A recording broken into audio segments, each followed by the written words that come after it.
It's me, Nick Digilio. Hey, what the hell? Hi, yeah.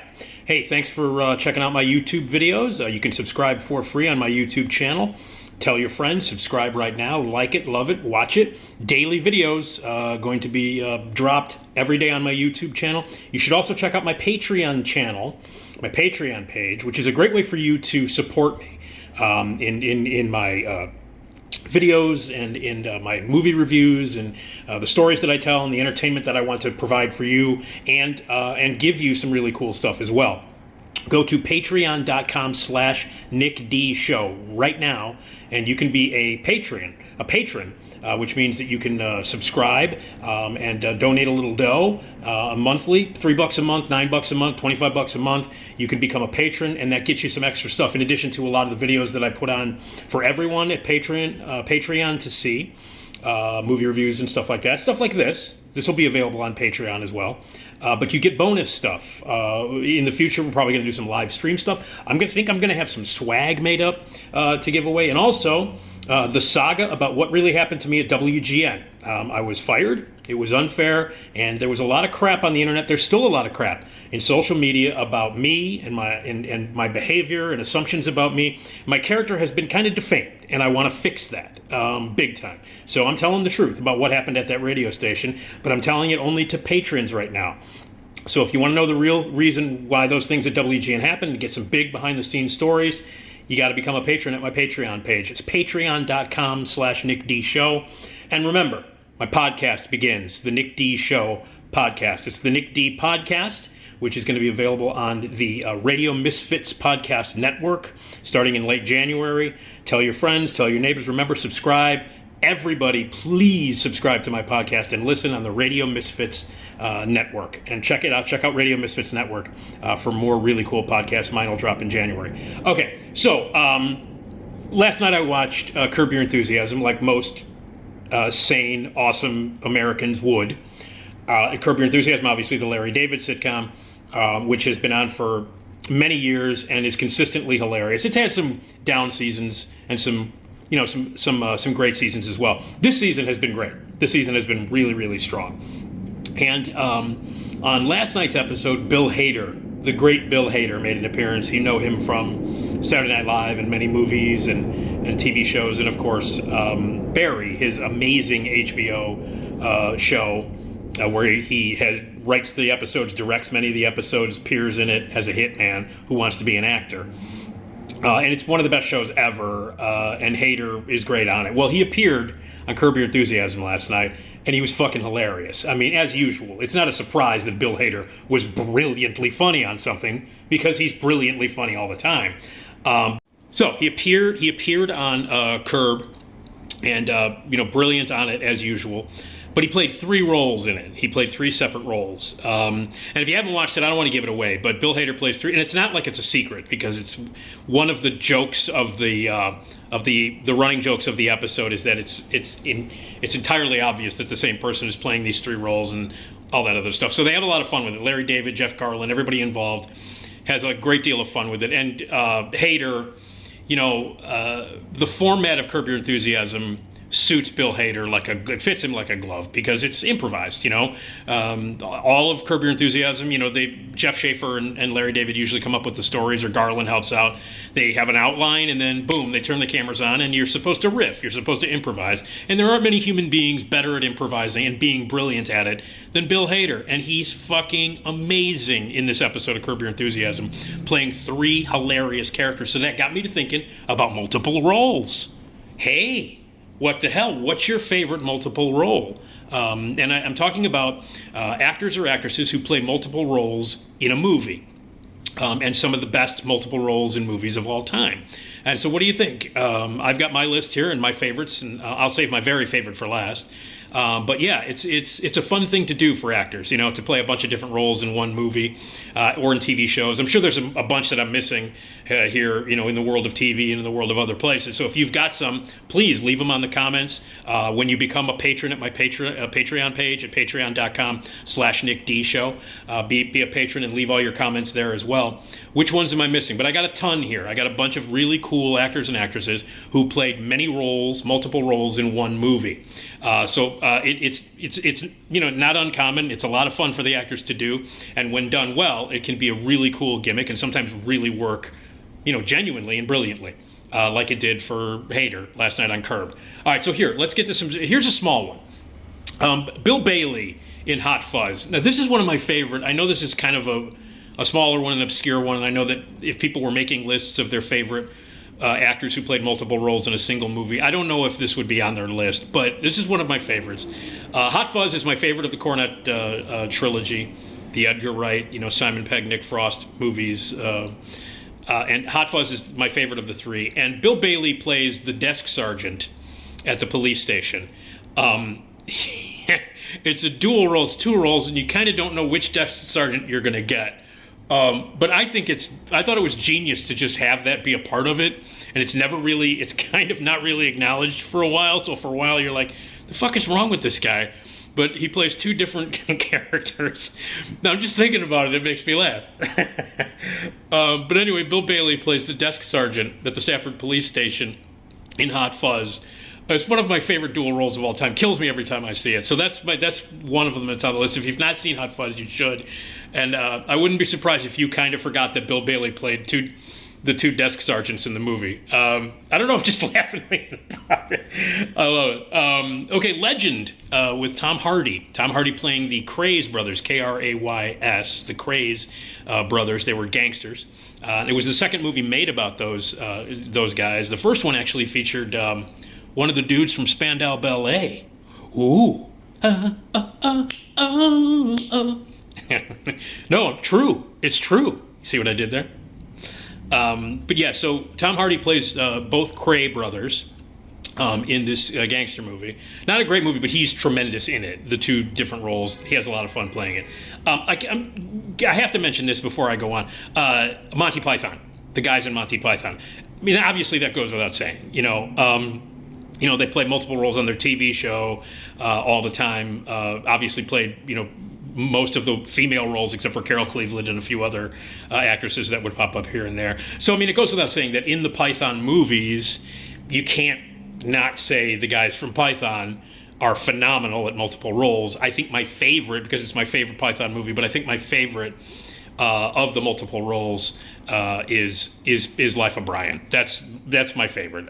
Are the characters that all the guys played, all the different characters they played in Life of Brian. But you can't mention great use of the gimmick of multiple roles and not mention Monty Python and the Python guys in their movie. So that kind of goes without saying. So, all right, let's see. Enemy with Jake Gyllenhaal, another Denis Villeneuve movie, the director of The Great Dune and other fantastic things. Jake Gyllenhaal plays two roles in that. It's a really intense, really cool movie. I mean, Denis is the man. He's made nothing but great films. And Jake Gyllenhaal, dual role in Enemy. Awesome.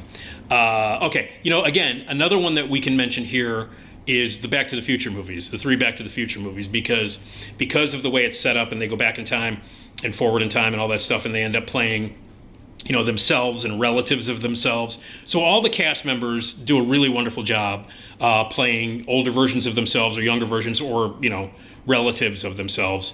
But for me, Thomas F. Wilson, and in my opinion, Thomas F. Wilson gives, I think, the strongest performance of anybody in those movies. And I know that's saying a lot, but I think Thomas F. Wilson might be the unsung hero of those movies, especially in the multiple role parts where he plays Biff Tannen, who's one of the greatest villains ever in movie history, and he plays his idiotic relatives, especially in Back to the Future Part 3, the Western version. The character that he plays in that is just fucking hilarious. But yeah, I want to mention Thomas F. Wilson in Back to the Future. The multiple roles that he plays in those movies are just outstanding. My favorite Nicolas Cage performance, my favorite is Vampire's Kiss, but my favorite Nicolas Cage insane screaming like a maniac performance, is in Adaptation, which is also my favorite Charlie Kaufman scripted movie, and my favorite Spike Jonze movie, without question, is Adaptation. And in it, and I love that movie. I mean, my God, do I love that movie. Everybody in that movie is great, and it has not. It's a lot of the stuff that Charlie Kaufman has written has not aged well. Like at first, it was like, ooh, that's kind of interesting and kind of strange and kooky, and isn't his sensibility a little bit off? And then you go back and you watch some of this stuff, and like Being John Malkovich, that movie sucks. I've gone back and it's just all. So a lot of the stuff that Charlie Kaufman has done over the years, it just does not age well. Like, it's okay, I get it, you're quirky, congratulations. Adaptation is an exception to the rule. Adaptation still holds up. It's still great, unlike almost everything else that Charlie Kaufman wrote and some of the stuff that Spike Jonze has directed. It doesn't hold up, but this does. And he plays Charlie Kaufman and his twin brother Donald in the movie. Nicolas Cage does in Adaptation. And I think it's one of the best dual performances of all time. I really do. And again, it's my favorite of those movies, and it still holds up. An incredible movie. And Happy Together by the Turtles. You will not, when you hear that song, you won't think of anything but Adaptation after you see it. But yeah, Nicolas Cage in those two roles, two of the best roles he's ever played. And again, dual role greatness right there. I think what some people would, now I guess I have to mention Austin Powers. I guess I have to. Because, Mike Myers technically plays like 2 or 3 different roles, and sometimes even more in each of the movies. Like he played real shocking, he did a Scottish accent. There's a shocker. That's shocking. Oh, Mike Myers did a Scottish accent? How surprising. But he played the fat ass bastard or whatever, and then he played Dr. Evil and Austin Powers. So I guess that has to be mentioned, even though Mike Myers sucks and he steals everything from other people. Biggest joke thief in the world, Mike Myers. Biggest joke thief ever. 85% of what this asshole has made his reputation on was stolen from other people. Thief. Comedy thief. This talented. Fucking hate Mike Myers. Thief. And not very funny. But I guess you got to mention it, the Austin Powers movies, because unfortunately he does play multiple roles. They all suck, but he plays multiple roles. So I do want to mention Tom Hanks in Cloud Atlas. Now, a lot of people hate this movie. I really love it. I love the Wachowski stuff. I really do. I'm all over it. I can't wait to see Resurrection, the Matrix Resurrection, which I'm seeing on Wednesday. I can't wait. I'm very excited to see it, mostly because of Trinity. I mean, I know there are problems with why this movie was even made.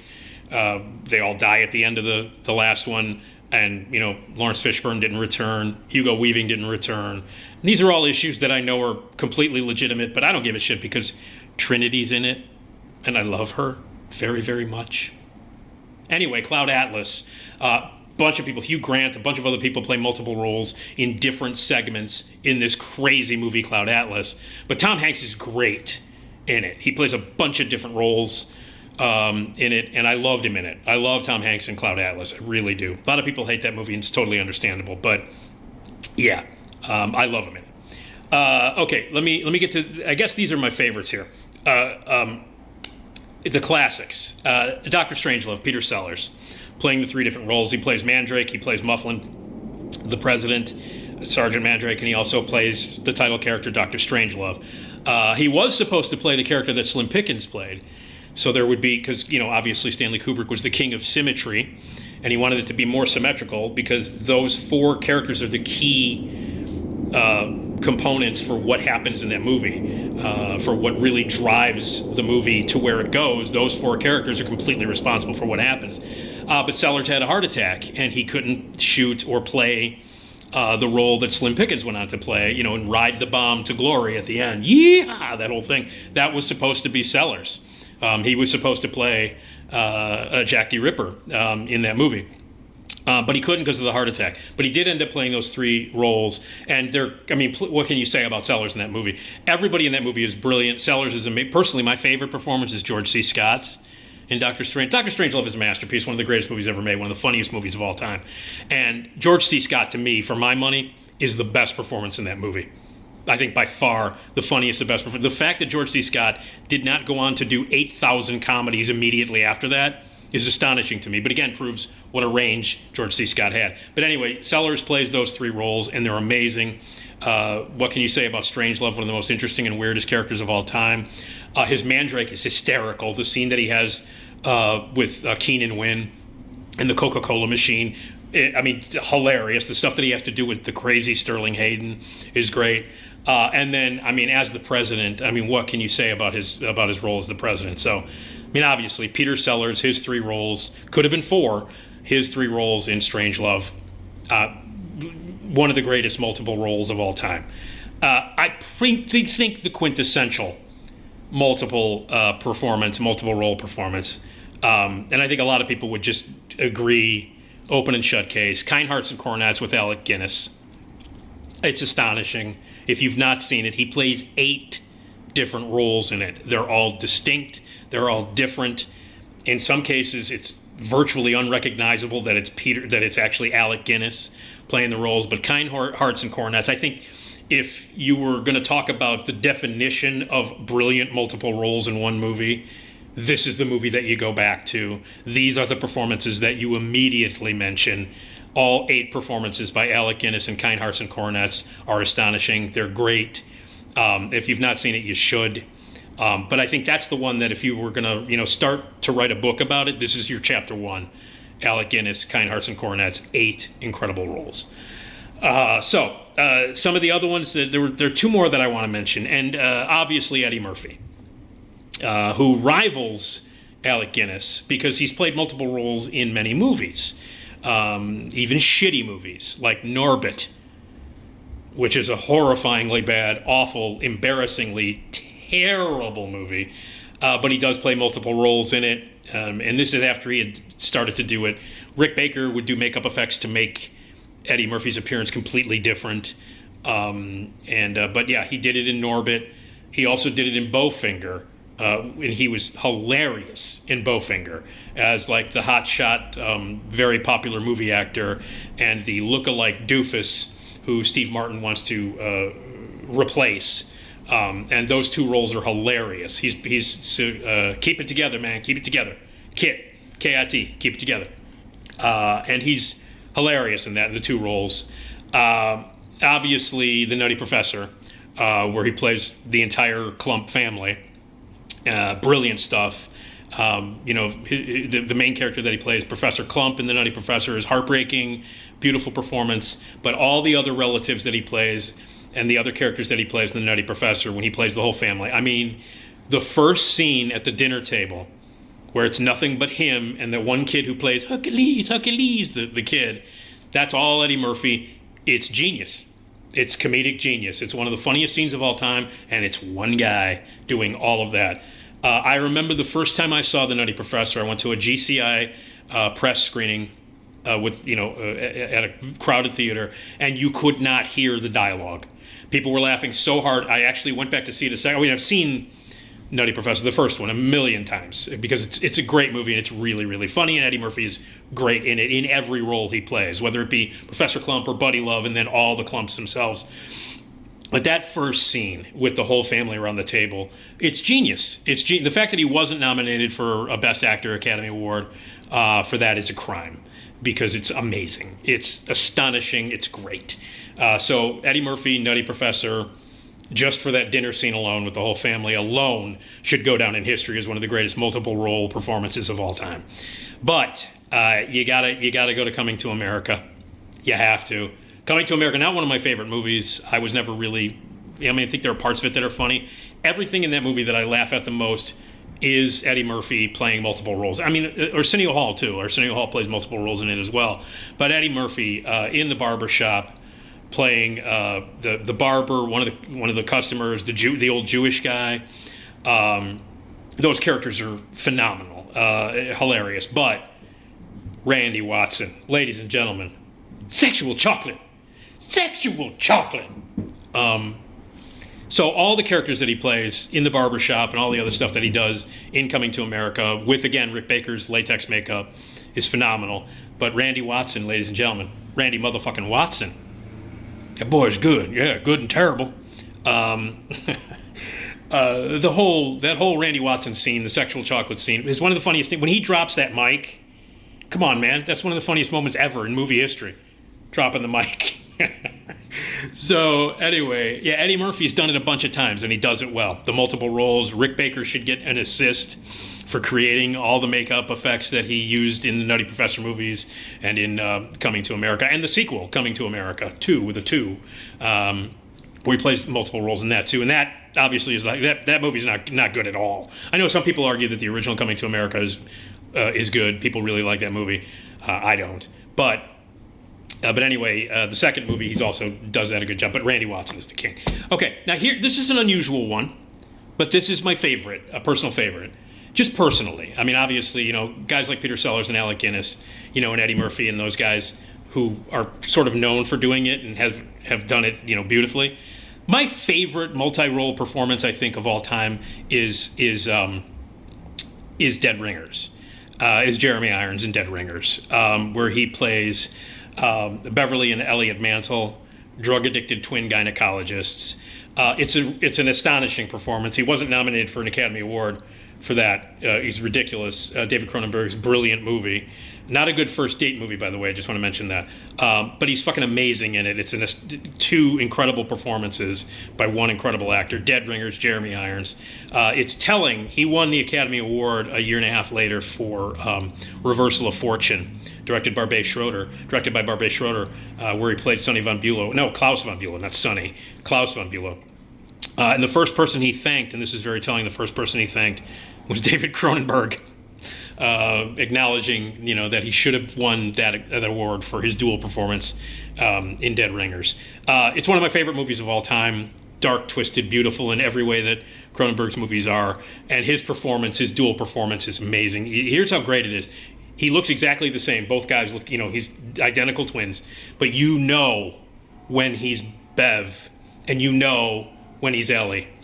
You know it, even without acknowledging it or anything like that. And even the subtlest, even when they're trying to fool other people, especially women, Genevieve Bujold in the movie, you know when it's Beverly, you know when it's Elliot, without them saying a word. It's an amazing performance. And as those characters just go down the drain further and further and further, and it becomes more disturbing and more heartbreaking, the intensity of his role becomes amazing. It's really maybe the best dual performance. I think the best dual performance ever in the history of cinema. But I have an odd choice for one of my favorites, and I have to mention it. It's Meg Ryan in Joe versus the Volcano. Joe versus the Volcano, John Patrick Shanley's brilliant, weird, wonderful movie that tanked at the box office and has kind of a cult following. It doesn't really get the appreciation that it should. People don't acknowledge how brilliant that movie is and how challenging it was for everybody and how wholly original it is. It's funny, it's sweet, it's weird, and some amazing performances in it. And Meg Ryan plays 3 different roles in it, and it's a really incredible performance. All 3 of the roles are great. She plays bickering stepsisters, and she plays sort of the bashful love interest of Tom Hanks' character in it, and she dons different wigs and has different personalities. I think it's the best work Meg Ryan has ever done, truly. At that point, when she was just when this movie came out, when Joe versus the Volcano came out, she was headlong into the America's Sweetheart, stupid, shitty rom-com movies that she kept doing over and over and over again, which I think Meg Ryan's a really talented actress. She never really had the chance to really show it off. She has in a few films, but there was that stretch when she was just doing just ridiculous, empty, stupid, When Harry Met Sally type bullshit rom-coms over and over and over and over again. And then right in the middle of that shitty stretch of rom-coms is Joe versus the Volcano, which I guess you could interpret as a rom-com. It's much more than that. But in it, she gives what I think is maybe the best performances of her career, those 3 different roles. So if it's been a long time since you've seen Joel versus the Volcano and you were disappointed because of its weirdness, I can understand that. Go back and revisit it. Now that all that rom-com shit is over and, it's been years and you can look back on it as the really creative and weird and wonderful movie that it is. And look at Meg Ryan in Joe versus the Volcano. Meg Ryan's 3 characters in that movie, the best work she's ever done. I've never seen her do stuff like that before. I remember the first time I saw it, I was like, wow, Meg Ryan doing some strong, weird, awesome character work here, making some odd choices and some bold shit that she would never get away with in these dumbass rom-coms that she's in. Why doesn't she do more weird character work? So just personally, one of my favorite multiple role performances of all time, Meg Ryan, Joe versus the Volcano. So anyway, it's a fun thing for actors to do, obviously, and it's a fun thing to watch actors play a whole bunch of different roles in one movie or dual roles or whatever. It's a lot of fun. And again, I thought about talking about this and cutting a video here because Bill Hader in last night's Curb Your Enthusiasm playing 3 different roles, genius. Really, really great. If I've forgotten any, and I know I have, and I didn't even touch on TV, where I know over the many years people have played multiple roles on TV shows and in TV appearances and on episodes of certain shows.